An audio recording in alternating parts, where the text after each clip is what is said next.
옆 사람 인사할까요? 우리는 한 가족입니다. 사랑하며 삽시다. 조니 에릭슨 타다라고 하는 여인의 이야기로 시작하려고 합니다. 이분은 국제장애인 센터의 설립자이고 또 입으로 그림을 그리는 구필화가입니다.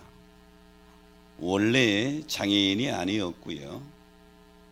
1967년 7월 30일에 강에서 이 다이빙을 하다가 목이 부러졌습니다. 그래가지고 온 몸이 다 마비가 된 거예요. 움직일 수 있는 것은 오직 입만 움직일 수 있는 것이죠. 한번 생각해 보세요. 젊은 여인이 얼마나 절망감에 빠졌을까요? 삶을 포기하고 싶은 절망감에 빠져 있을 때 한 전도자가 와서 전도합니다. 하나님은 당신을 사랑하십니다. 그런데 이 말이 이 타다라고 하는 여인의 마음에 분을 더 부채질했습니다. 뭐요? 하나님이 나를 사랑하신다고요? 가서 그 하나님께 전하세요. 나 좀 그만 사랑하시라고. 자기 자신의 모습의 처지를 보며 절망감에 빠져서 이제 튀게 된 것이죠. 그래도 이 전도자는 끊임없이 주의 사랑을 가지고 이 여인에게 접근하고 사랑을 베풉니다. 그 사랑에 조금씩 이 여인의 마음이 문이 열리기 시작을 합니다. 그러자 전도자는 이 다다라고 하는 여인에게 이렇게 말합니다. 당신이 만약 이 고통 속에서 있지만 하나님 앞에 감사할 수 있다면 하나님이 당신이 아마 당신을 귀하게 사용하실 것입니다.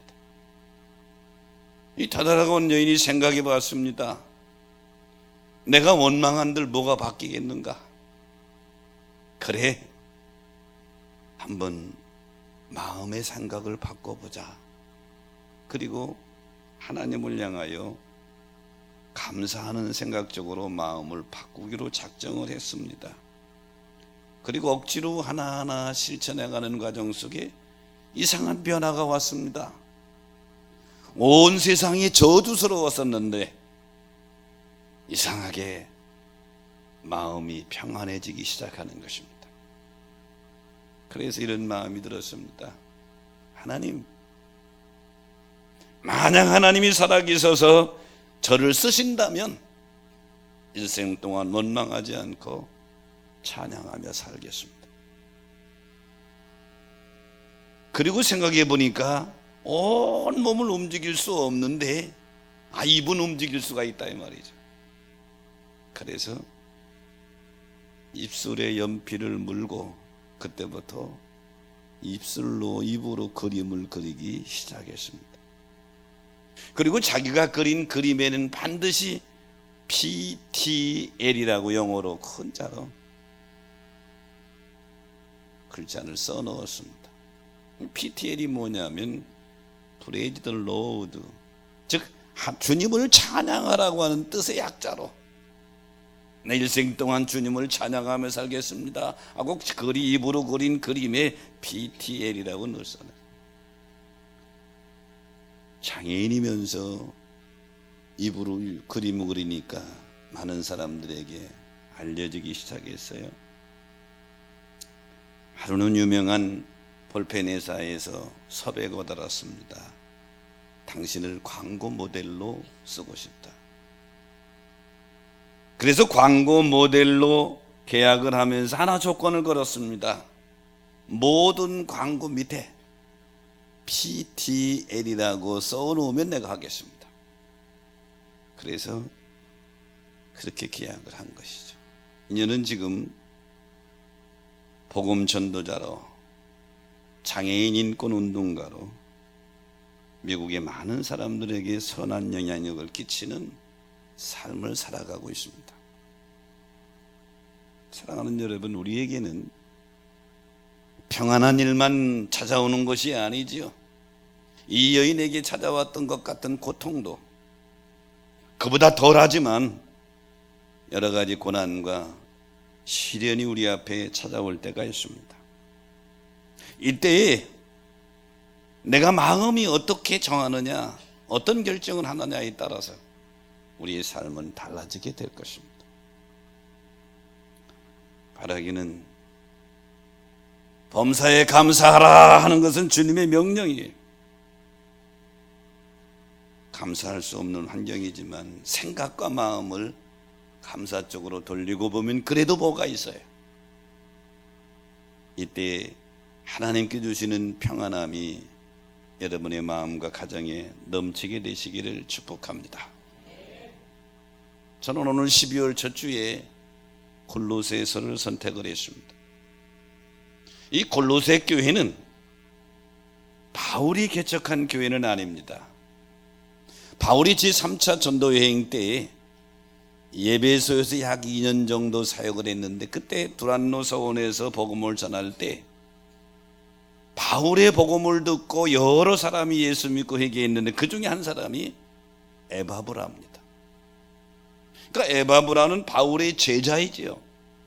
제자이면서 동역자입니다. 이 에바브라에 의해서 세워진 교회가 골로새 교회입니다. 근데 에바브라에 의해서 골로새 교회가 건강하게 막 성장하는데 위기가 찾아왔어요. 골로새 교회에 이단 사상이 내부에 침투하게 된 것입니다. 대표적인 것이 유대주의자들입니다. 항상 바울 사도의 전도 여행의 가장 최대의 적은 유대주의자들이었어요. 하나님을 안 믿는 사람이 아니 하나님을 믿는다고 하는 사람들이죠. 그런데 바울이 전하는 복음에 대해서 예수를 믿어도 할례를 받아야, 예수를 믿어도 율법을 지켜야 구원받는다. 이게 유대주의자들의 핵심적인 주장이에요. 또 하나는 영지주의자들입니다. 구원받은 것은 영이니 육은 무익하다. 이래서 그리스도인의 삶, 즉 성화에 대한 삶의 부분을 무시해버리는 영지주의자들. 또 하나는 헬라 철학입니다.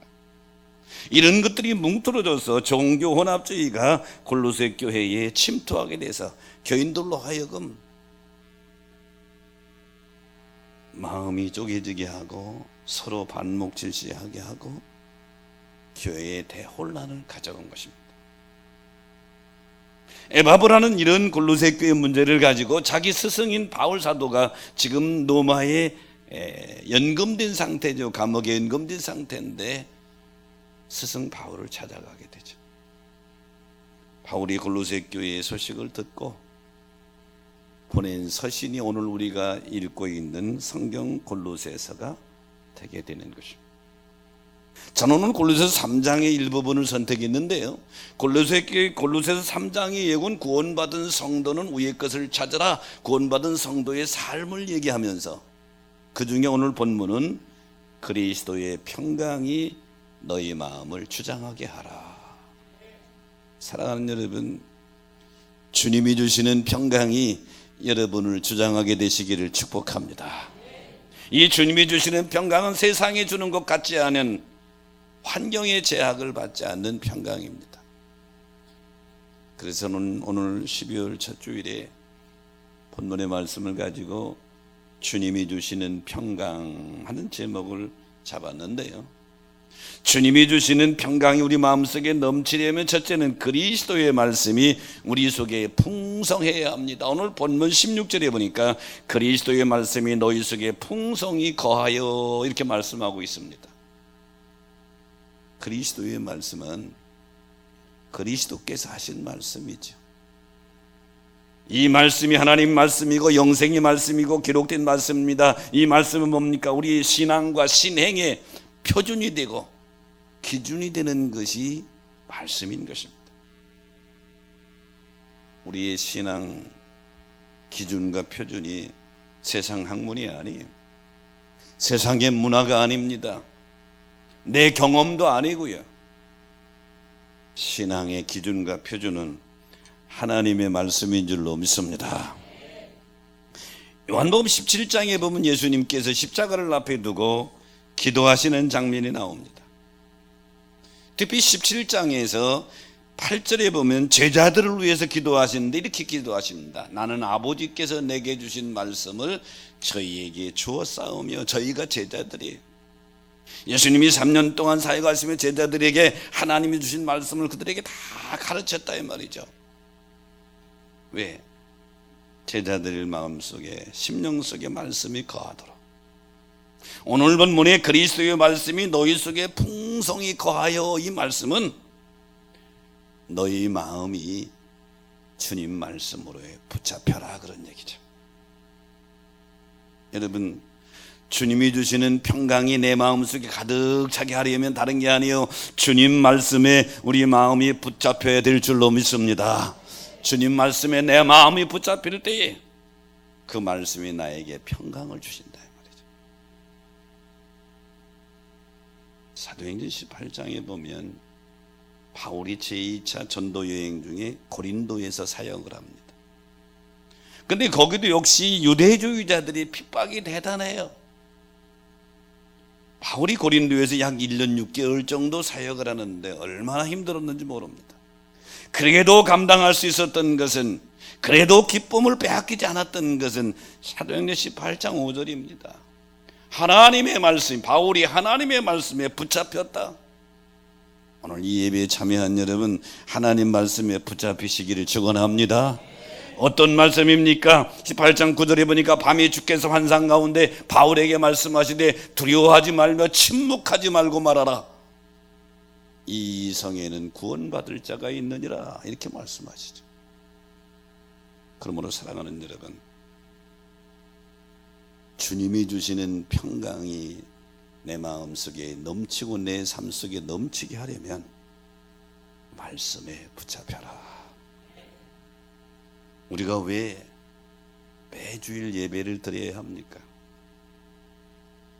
불교인들처럼 1년에 한두 번 나가면 안 되지 않습니까? 안 되는 건 아니냐는 말이죠. 여러분, 내 마음을, 하나님의 말씀이 내 마음을 꽉 붙들게 하기 위해서 예배에 그래서 참여하는 겁니다. 예배 여러 요소가 있지만 그 중에 중요한 것이 선포되는 말씀, 그 말씀이 내 마음을 붙잡아야 돼요. 오늘도 주일날 들은 말씀이 여러분의 마음을 딱 붙잡아서 그 말씀이 여러분이 일주일의 삶을 지켜줄 줄로 믿습니다. 인도해 줄 줄로 믿습니다. 어려운 일을 만났어요. 시험과 환난이 찾아옵니다. 이때 이런 말씀이 떠올라야 되죠. 시편 23편에 보면 여호와는 나의 목자시니 내게 부족함이 없으리로다. 그가 푸른 풀밭으로 인도하시고 실만한 물가로 인도하시는도다. 또 이런 말씀이 떠올라야 되잖아요. 이사야서 41장 10절에 보니까 두려워하지 말라 내가 너와 함께함이라. 놀라지 말라 나는 내 하나님이 됨이니라. 내가 너를 굳세게 하리라. 참으로 너를 도와주리라. 나의 의로운 오른손으로 너를 붙들리라. 그러면 엄청난 문제가 내 마음을 억누르고 있는데요, 이 말씀을 묵상합니다. 그러면 처음에는 그런 느낌이 안 와요. 2번, 3번, 10번, 20번 말씀을 되새기면 그 문제가 해결됐다고 연락도 안 오는데 문제가 점점 줄어드는 느낌을 받아요. 별거 아니네. 그리고 내 마음속에 말씀해 주시는 평안이 넘치게 될 줄로 믿습니다. 그러므로 그리스도인으로서 신앙생활 승리의 비결은 뭐예요? 우리 속에 말씀이 풍성해야 돼요. 말씀에 기가려면 안 된단 말이에요. 말씀이 풍성해야 된단 말이에요. 오늘 이 예배에 참여한 여러분 마음이 하나님 말씀에 붙들리시기를 축복합니다. 그래서 시편 기자는 시편 119편 11절에 보면 내가 주께 범죄하지 아니하려 하여 주의 말씀을 내 마음에 두었나이다. 어떻게 죄를 이깁니까? 어떻게 세상 유혹을 이깁니까? 내 힘으로가 아니라 내 마음속에 거하는 하나님의 말씀이 내 마음과 생각을 붙들어서 사단의 유혹을 물리칠 힘이 되는 줄로 믿습니다. 마태복음 4장 예수님이 마귀의 시험을 물리치는 방법도 다른 게 아니에요. 전부 세 번 다 하나님 말씀을 기록되었으되 전부 하나님 말씀으로 물리치죠. 그러므로 사랑하는 여러분, 말씀에 붙들리십시다. 여러분이 자동차를 가지고 여행을 계획한다고 생각합시다. 여행하는 사람이 편안한 여행이 되려면 몇 가지 확인해야 될 것이 있죠. 내 차에 기름은 가득 차여져 있는가? 자동차 바퀴는 바란스가 잘 맞아 있는가? 어디 브레이크는 잘 들은가? 그리고 내 지갑에 돈은 있는가? 신용카드는 있는가? 이 정도만 확인되어져도 즐거운 여행을 떠날 수 있습니다. 우리 인생은 지금 영적으로 보면 나그네 인생길을 가는 거예요. 한 번도 가본 적이 없는 나그네의 길을 가고 있는 겁니다.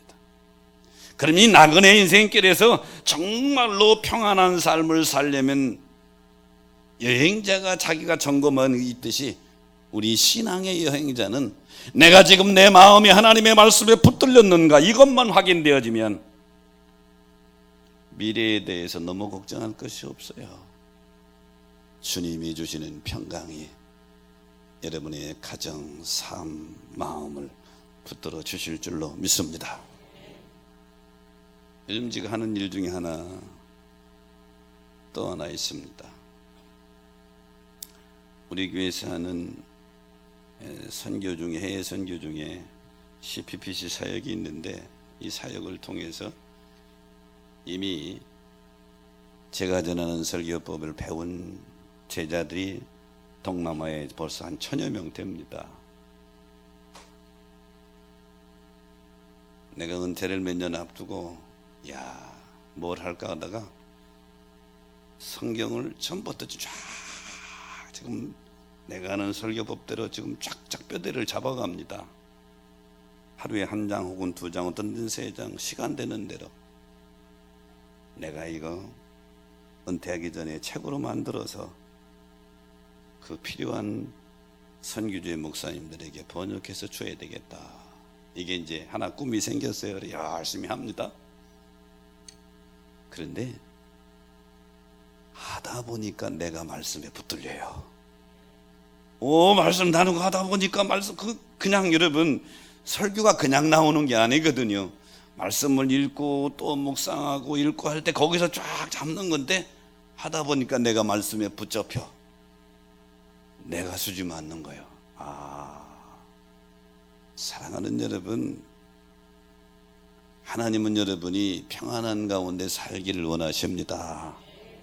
그래서 유대인의 인사도 샬롬 그러잖아요. 샬롬 평안. 근데 그 평안이 어디서 오느냐?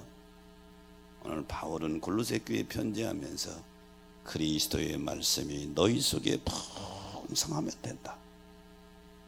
그리스도의 말씀이 여러분의 마음과 생각을 붙들면 지금 여러분이 어떤 환경이 있든지 환경을 초월한 주님이 주시는 평안이 여러분 안에 넘치게 될 줄로 믿습니다. 주님이 주시는 평강의 두 번째는 입술이 찬송에 붙들려야 합니다. 오늘 16절에 보니까 시와 찬송과 신령한 노래를 부르며 이렇게 말씀하고 있죠. 시와 찬송과 신령한 노래. 바울 사도는 찬송을 이렇게 세 가지로 표현해서 했는데요, 한마디로 찬양이에요. 성도는 할 수만 있으면 입술에 찬양이 흘러나야 합니다. 시편이 1편부터 150편까지 되어 있죠. 제일 첫 번째 1편은 어떻게 되어 있어요? 복 있는 사람은 이러면서 나옵니다. 복 있는 사람. 그리고 맨 마지막 150편은 뭐예요? 시편의 끈 150편 1절부터 6절까지 쭉 보면 찬송이에요. 나팔로 찬송하라, 비파와 소금으로 찬송하라, 현악과 통수로 찬송하라, 큰 소리 나는 제금으로, 높은 산에 나는 제금으로 찬양하라. 그리고 마지막 6절에 뭐라고 말씀합니까? 호흡이 있는 자마다, 살아있는 자마다 여호와를 찬송할지어다. 복 있는 사람은 하나님을 찬송하는 자가 복 있는다. 그러므로 사랑하는 여러분, 여러분의 입술에 찬송이 늘 붙어 있으기를 축원합니다. 바울과 실라가 빌립보에서 복음 전도하다가 감옥에 갇혔습니다. 우리가 너무나 잘 아는 얘기죠. 고난당했습니다. 지금은 어떻게 될 상황 쪽에 미래가 보장이 안 된 거예요. 근데 바울과 실라는 원망하지 않았어요. 16장 25절에 보니까 바울과 실라 입술에 찬송이 있어요. 하나님을 찬송하며 죄수들이 듣더라. 반도 기적이 일어나서 기근이 지진이 일어나고, 간수장에 와서 29절 이하에 보니까 무서워 벌벌 떨면서 우리가 어떻게 하면 좋으냐. 이때 바울이 한 말이 유명한 말이잖아요. 주 예수를 믿으라. 그리야 너와 내 집에 구원을 얻으리라. 사랑하는 여러분, 찬송은 우리의 삶에 전화위복을 이루는 역사도 있는 줄로 믿습니다. 그러므로 여러분, 주님이 주시는 평강 유지하려면 두 번째, 입술이 찬송에 붙들리도록 하라. 로버트 노빈슨이라고 하는 사람은 신학자이면서 존경받는 영국인 목사입니다. 내가 왜 이 사람을 소개하느냐 하면, 우리가 잘 부르는 찬송가 28장 복에 거는 강림하사, 이 사람이 작사한 거예요. 그런데 아주 귀한 찬송을 작사한 후에도 방탕한 길을 얼마 동안 걸었습니다. 심지어는 자기가 믿는 하나님의 존재에 대한 의심을 품기 시작했어요. 하나님이 정말 계신가? 근데 어느 날 기차 여행하다가 전화 한 점을 맞습니다. 자기 앞에 앉아있는 시골 할머니가 흥얼흥얼하며 기쁨의 찬송을 부르는데, 자기가 작사한 찬송 복에 거는 강림하사를 부르는 거예요. 복에 거는 강림하사 하고 막 찬송 부르는데 할머니가 기쁨에 충만해 있어요. 그 모습을 보고 나는 무엇인가? 내가 만든 찬송인데. 거기서 고꾸라져서 다시 회개하게 되고, 노빈슨은 다시 그 입술에 찬송이 붙들리게 되니까 존경받는 목사로 마지막까지 사역의 길에 달려가게 되죠. 사랑하는 여러분, 찬송가를 작사한 것이 문제가 아니라 붙들리는 것이 문제입니다. 붙들려야 될 줄로 믿습니다. 몇 년 전에 소천하신 우리 김순영 장로님 어머니 이태욱 권사님 기억하시죠? 이분 권사님 대단한 이격자이고 믿음의 소유자인데, 돌아가시기 전에 제가 몇 번 집에 가보면 내가 알기로는 찬송가 2개를 외우셨어. 지금까지 지내온 것, 예수 사랑하시면, 이건 외우셨어. 그래서 권사님 무슨 찬송 불러드릴까? 그러면 지금까지 지내온 것. 그리고 뭐 찬송가 표주도 다 외우셨어. 그러니까 너를 지금까지 지내온 것, 예수 사랑하시면, 그 마지막 아픔 가운데도 그 찬송이 그 권사님 입술을 붙들고 있으니 천국이 소망이 가득 차고 시련과 고통을 이길 수 있었는 줄 믿으시기 바랍니다. 그러므로 사랑하는 여러분, 주님이 주시는 평강에 넘치려면 입술이 찬송에 붙들려야 한다. 그런 의미에서는 찬양대원들 복받은 줄 알아요. 아멘을 그 정도밖에 못하지. 여러분 복받은 줄 아시기 바랍니다. 왜냐하면 결단의 찬송, 내가 이 주일날 예배 3번 설교하니까 이거 오늘은 내 영혼이 그윽히 깊은 데서네, 이거 3번 부르면요, 이 찬송이 내 일주일 동안 내 입술에서 거의 맴돌아요. 그러다가 여러분 생각을 했어요. 아마 틀림없이 우리 지휘자가 일주일에 1시간 정도 연습은 안 시킬 거야. 아마 2-3시간 이상 시키지 않겠나. 어떤 분은 그럴 거야. 아이고 지겹게 왜 이렇게 연습을 오래 시키냐고. 근데 그 중에 여러분, 찬송하면서 예배 시간에 2-3분 혹은 5분 찬양하기 위해서 많은 연습을 하는데, 요 찬송 시간에 드리는 것도 중요하지만 연습하는 중에 여러분이 입술이 찬송에 붙들리는 거예요. 여러분이 생각이 찬송에 붙들리는 거예요. 그러다 보면 일주일 내내 찬송에 매이게 되면, 여러분 사탄이 제일 무서워하는 게 찬송이라고 그러잖아. 찬송하는 곳에 성령님이 역사하시는 줄로 믿습니다. 그러므로 사랑하는 여러분, 치 잡고 너무 오래 시킨다고 뭐라 하지 말고 1년 동안 우리 이렇게 찬송에 매이게 해주시니 감사하니까 오늘부터 커피나 사드려요.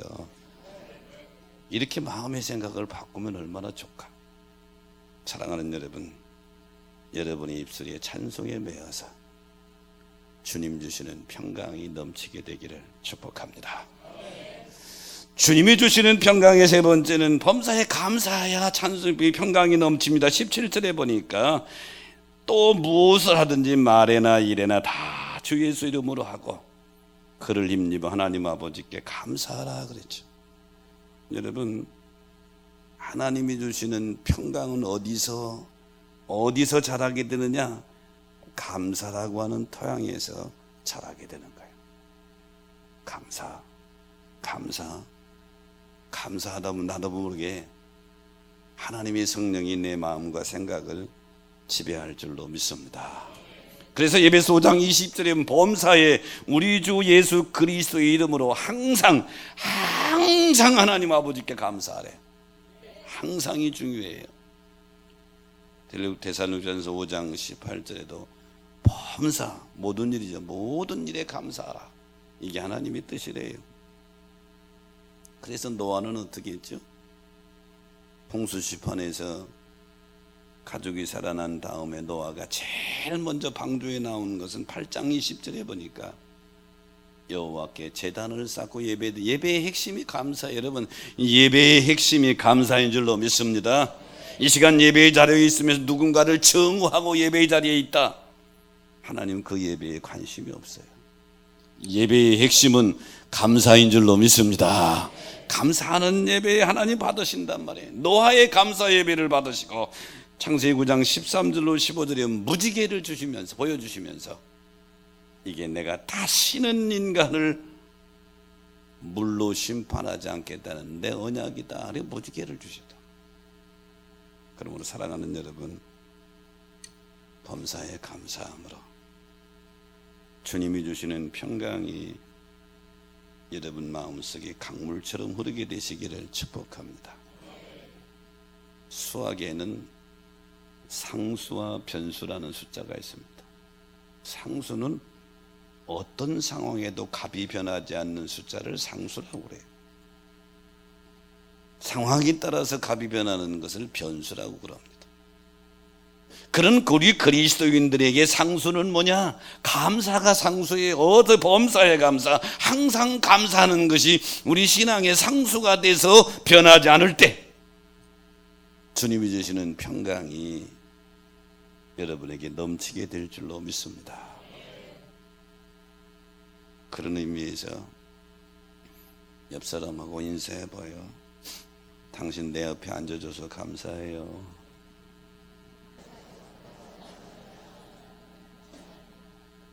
아이고 어쩌다가 이 보기 싫은 사람이 내 옆에 앉았대, 이러지 말고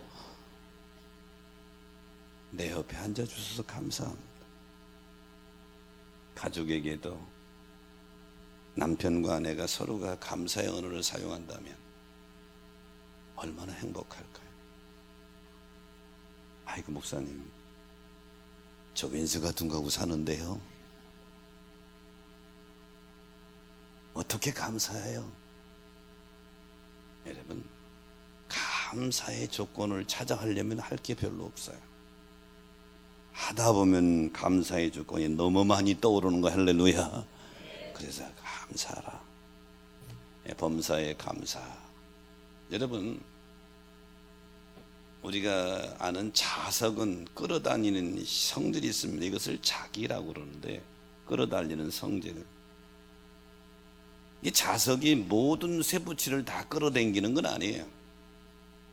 자석에게 끌어당기는 물질을 자성체라고 말하고, 자석이 끌어당기지 않는 것을 비자성체라고 말합니다. 자성체의 대표적인 것은 철이에요. 쇳덩어리. 근데 금속이면서도 구리나 알루미늄, 자석이 끌어당기질 않습니다. 비자성체지. 하나님은 하나님이 사랑하는 여러분, 하나님의 자녀들을 끌어당겨서 하나님 곁에 두고 싶어 하시고, 같이 살고 싶어 하시고, 도와주고 싶어 하시고, 붙들어주고 싶어 하시고, 동행하시길 원하십니다. 모든 하나님의 자녀를 다 끌어당기는 건 아니에요. 마치 자석이 철이 들어있는 금속을 끌어당기는 것처럼 하나님의 자녀의 마음속에 감사가 있는 자들을 당기셔서 곁에 두시고, 붙들어 주시고, 동행하시고 축복해 주시는 줄로 믿습니다. 그러므로 사랑하는 여러분, 주님이 주시는 평강의 복은 세 번째로 감사하는 자에게, 범사에 감사하는 자에게 주어지게 된다. 그러므로 이 금년 2019년도 이제 딱 한 달 남았는데요, 결산의 달이죠. 12월 한 달 우리의 삶 각자 되돌아보면서 혹 여러분이 마음의 평안을 잃어버리고 살고 있다면 오늘 말씀이 거울이 되시기를 축원합니다. 하나님의, 내 마음이 하나님 말씀에 붙들릴 때 환경을 초월한 평강이 넘치고요, 내 입술이 찬송에 붙들릴 때 하나님이 주시는 평강이 넘치게 되고요, 내가 감사의 시각으로 모든 것을 보고 감사할 때 하나님은 하늘 문을 여시고 주님 주시는 평강으로 채워주실 줄로 믿습니다. 그런 여러분 되시기를 주의 이름으로